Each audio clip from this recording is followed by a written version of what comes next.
My male 34 friend, Chantel, female 25, is pregnant.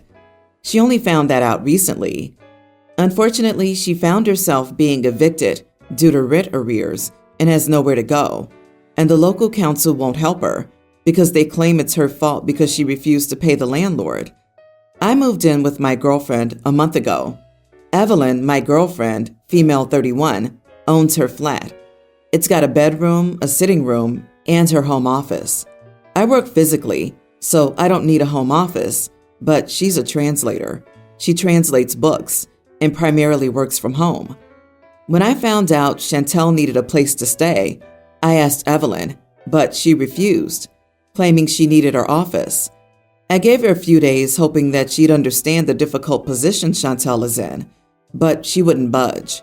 So I approached her again, telling her she could work from our bedroom or anywhere, but it's cruel to leave a pregnant young woman alone. Still, she refused, told me she's only met Chantel once, and Chantel was rude to her. I told her it was the hormones, and she shouldn't have taken it personally. She told me I was out of my mind if I thought she'd give up her office for someone who wouldn't even pay rent. I said she couldn't expect a homeless person to pay her rent, and she didn't ask me, so why should my friend? She wasn't happy with that. She told me that was her final answer, and not to bother her any more about that. I said I lived there too, and she must consider my opinion. She replied, "That can change." I told her she was the idiot for saying that, but she replied that I was the idiot for even suggesting something so outrageous. She locked herself in the office to work. I'm furious with her. She's so out of line. I was about to go out with some mates as it was Friday, and I vented to one of them, and he told me that I was the idiot. I thought I was right, but my mate agreeing with her surprised me, and I wondered, was I the idiot? Edit. Perhaps I didn't explain properly. Chantel is a vulnerable young woman needing help that Evelyn could easily provide. You want to move a pregnant woman into your girlfriend's flat and have her give up her own office so your rent-dodging friend has somewhere to stay? That's something. That's about as absurd an idea as I've heard today. You are the idiot. Is the baby yours? Yeah, I'm like, dude is nuking his current relationship. At least the baby better be his. Otherwise, this man is literally destroying his relationship over something that's absolutely none of his business. Dude, it's been a month since you moved in, and you're trying to take over and move in your pregnant, possible side chick who's made herself homeless by refusing to pay rent, and whose only interaction with the person who owns the property has been to be rude to them. You should break up with your girlfriend because she would be better off without you. And they'll be living with a newborn. Even in the best of circumstances, that is not a fun thing. They'll probably expect her to be a second mommy and an ATM and help with changing, feedings, etc. I was also a bit curious about a friendship between OP, 34, and Chantel, 25. How are you guys friends with such a huge age gap? I hope your girlfriend realizes how pathetic you really are and kicks you out. A grown man moving into your girlfriend's flat? Seems like she's already taking on one bum who doesn't pay rent. You're forcing her to take on another one. You're delusional. You don't understand it. OP's a good guy. Get your own place and let Chantel move in there. Then you can help her get back on her feet. Since you seem to be such a nice and caring guy, maybe buy an old building and turn it into a homeless shelter. Evelyn is obviously not seeing what a caring and compassionate man you are. I can't believe your own friend doesn't even see what a heart of gold you have. The nerve of these people. I can see why Chantel would be rude to Evelyn. She's clearly not charitable enough like you are. I genuinely hope you and Chantel start a nonprofit and help others in need with your same level of entitlement. You are the idiot, even if the baby isn't yours. I, female 28, am my brother's teen guardian due to crappy family circumstances. He has a part-time job at a restaurant. On weekdays, he works until 10 p.m. I pick him up from work on weekdays because I don't want him taking the bus at that hour. We live in a big city, and I worry about him being out at night by himself. I went out of town for a few days for work. My boyfriend agreed to pick my brother up from work when I was gone. He only had to pick him up once. When I got back, I found out that he didn't do it. He said that he forgot, despite my texting him twice that day to remind him. He went to hang out with his friends instead. So when my brother texted him to ask if he was coming, he said that he couldn't because he had been drinking. So my brother took the bus instead. I asked my boyfriend about it, and he said it wasn't his fault because he just forgot. And it doesn't matter because nothing happened to my brother anyway. He said before that I'm overprotective of my brother. I disagree with that, but I digress. He didn't apologize and instead said that I was being ridiculous. My brother would probably be okay if he took the bus every night, but I would rather drive him around than roll the dice on that. The area that we live in isn't exactly safe. And regardless, that's not the point. I asked him to do one thing while I was gone, which he agreed to, and then reassured me that he'd do it. I don't believe he actually forgot because he doesn't generally forget to do things when I ask him, but I suppose I can't be certain of that. We got into a fight about it. He said that I was being irrational, but I don't feel like I was wrong for being upset with him. Not the idiot. He said he would do it, and then he didn't do it. You even reminded him to pick your brother up, and he still didn't do it. In my country, we used to say, your word must be as straight as a line. He showed you he couldn't be trusted. Trust that. This. OP, you just learned that you can't rely on your boyfriend for something involving the literal safety of your brother. What if he had been mugged or hurt, or worse? I'm leaning toward boyfriend doing this all on purpose to prove to OP that nothing bad will happen and she's being overprotective. And she should listen to him and everything will be fine. OP, you'll probably always be taking on a parental role with your brother, and now you know you can't trust your partner with him. Flash forward 5 years. Your small child is at school, wondering why daddy didn't come to get him. You find out that daddy forgot and went to his friend's house to have beers. Is this the guy you really want to be with? Absolutely. If it was truly an accident, your boyfriend should have been far more apologetic and appalled at his lapse. The major red flag is him saying you're being irrational. That not only discounts your feelings, but it's also basically gaslighting. OP, your brother, a young man, age 16, likely in school full-time and working weekdays until 10 p.m., needs support. And you're fantastic for providing that for him. Your boyfriend was an idiot for agreeing to help once, failing to do so, and then acting like you're wrong for caring. Facepalm. I'm a single mother of 3 children, 18 female, a teen female, and a tween male. I don't have good financial conditions. My ex-husband pays a low pension. His salary is actually bad, and we don't go hungry, but we don't have luxury. 3 years ago, my father passed away, and I received my share of the inheritance. One of my father's biggest wishes is for us to buy a house, pay off our debts, and even help with the grandchildren's college. To be honest, this money was used to pay off the house and my debts. What was left? I did a big shopping, groceries, and paid the house bills, so I didn't reserve it for my children. It was a difficult decision, but we went from being in debt to living paycheck to paycheck. Not ideal, but much better. Since they were young, I told my children that if they wanted to go to college, I couldn't help them if they decided to go to college outside the city, and that they'd have to work for it. Still, if they stayed in the city, they wouldn't need it so much because they'd live at home. My oldest daughter got into a great college and is looking for jobs in the city, as well as cheap housing and government subsidies for living expenses. An important context: my brother's doing well financially. We don't get along well for random reasons, but our kids are friends. He has a son the same age as mine. In one of her conversations about college with her cousin, she discovered that he had a college fund left with his grandfather's inheritance. I never mentioned to my children that it was my father's desire to help his grandchildren, as it was up to us whether we did that.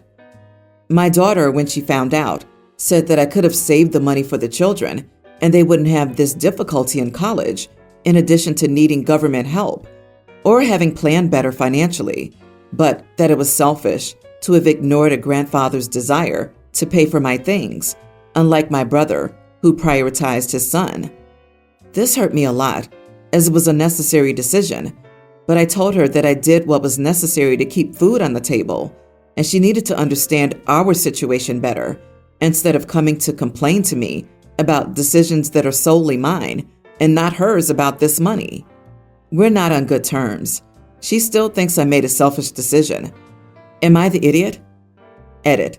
The debts are credit card expenses because I was unemployed then, and I used up my cards for months to have food at home and pay the mortgage so we wouldn't be homeless. And the big groceries purchase was because we needed it after months of having the bare minimum at home. But 90% went to pay for the house. These wishes of my father's were never written in a will, only what the division would be. But he always told his children how he would like us to spend it. So it was $120K. $110K went to the home, paid it all off. $8K for my debts, and $2K for groceries and paying bills. If it was of the utmost importance that the money go to your kids' education, he could have set it up that way in his will. He didn't, and left everything to you instead. Not the idiot. It's not like you're using the money for vacations instead of funding their education. Also, you have minor children in the home currently. Housing and food take precedence over post-secondary education. I've also seen how parents and grandparents leave what they think are life-changing amounts of money to people, but it barely covers anything. The fact is, there was an extra, and by not being evicted and homeless, it did help your kids out. It just couldn't stretch to have any college funds after. Exactly. How are you supposed to pay for kids' college if you're homeless? College is, unfortunately, a luxury. But you really should have sat your kids down at the time and shared the details of Grandpa's desires, that he had 3 wishes, and unfortunately, it wasn't going to be enough to cover their college. Could your daughter also be hurt that you didn't tell her back then when you got this info? And finding out from her cousin made her feel like you lied to her. For not being forthcoming, you are the idiot. I gave birth to my and my husband's son last year, and we named him Keen. The name was not popular among my husband's family. They have a long tradition of juniors. My husband, his dad, his grandpa, great-grandpa, and great-great-grandpa all have the same first and middle name. We broke from tradition with our son, with my husband's strong encouragement and support. Nobody really said much when he was born. We did notice some looks from his mom and sister especially, but as long as they weren't telling us to change it, then it's whatever. About a month and a half ago, they started to call my son Malcolm and Junior. Junior didn't bother me, but my husband spoke up when it was Malcolm and Mal and Malcolm Jr. They said it was just a little fun thing, that he was the first grandson and the first in generations not to get the name. He said we don't want him to be a junior. They assured us it would stop, but it didn't. My husband told me we should take a break from each other since they couldn't accept our son's name and continue to disrespect our choice by calling him what they wish we had named him. Sister-in-law sent me a Facebook message not long after saying it was a dumb name and we ruined our son's life by naming him after a band, especially a band that nobody his age will have heard of. I responded that she was entitled to her opinion, and it was a good thing she didn't need to be around us when she felt that way. Then both my mother-in-law and sister-in-law showed up at my home while my husband was at work. I answered the door, and they said we were over the top, over a name, and what was the harm in them calling our son the name he should have been given? I told them there was no name he should have been given, that we gave him a name we loved and felt would serve him well, and that the name was not my husband's name, that he's not another junior, and they should learn to accept that. They yelled that I was too controlling and rejecting a perfectly good name and destroying a family tradition. I shut the door in their face. They called my husband's work line and said I was rude to them and super controlling. He told me to ignore them, but I wonder if I should have left this whole thing alone with them. Am I the idiot? Not the idiot. Screw that nonsense. Start calling them Beryl and Linda just because that's what you prefer. Unless you're in a royal dynasty, traditionally, when the oldest living Malcolm dies, all the suffixes go back down one. So Malcolm Jr. becomes Malcolm, third becomes Junior, etc. Only living people are traditionally included in the order. In my family, we have this fun tradition where every child gets their own name, chosen by the parents. I just couldn't break with tradition. Holy smokes! If sister-in-law is so set that a boy needs to be called Malcolm Jr., she can have one of her own. Your child's name is none of their business, and their refusing to call him by his name is petty and controlling. Hubby needs to tell them off, not just for that, but also for trying to corner you at your home and attempting to start stuff between the two of you by calling him. This reminds me of my mom's family when naming my sister. There had been a Winifred in my mom's family for generations, and my Aunt Winnie told my mom she should call my sister Winifred to keep it going. My mom told her to name her daughter if she wanted to keep it going, but no way was my mom doing it. As sixth in line of 7 with the same name, sorry, your husband's family are such jerks. Nicknames are one thing, but these people are going to an extreme. Honestly, I wouldn't be able to see these people again without a huge apology and a change of behavior. Like they showed up at your house to yell at you about you being mad at them for doing something they shouldn't be doing. Nope, nope, nope. You know how you can keep them from calling your kid Junior? Keep the kid away from them. Problem solved. You need to stop responding. Get a doorbell camera so you can see who's outside. Don't answer their text or calls. Your husband has put up a boundary with his family. Let him deal with their craziness. My wife and I recently had a son, and we named him Alec. My sister was the only person who asked, why Alec and not Alex? And we said we liked Alec a little more. She argued that it was a dumb choice when everyone would call him Alex. I told her, so far, she was the only one who had, and that maybe it's her that needs to listen better or respect people's names more.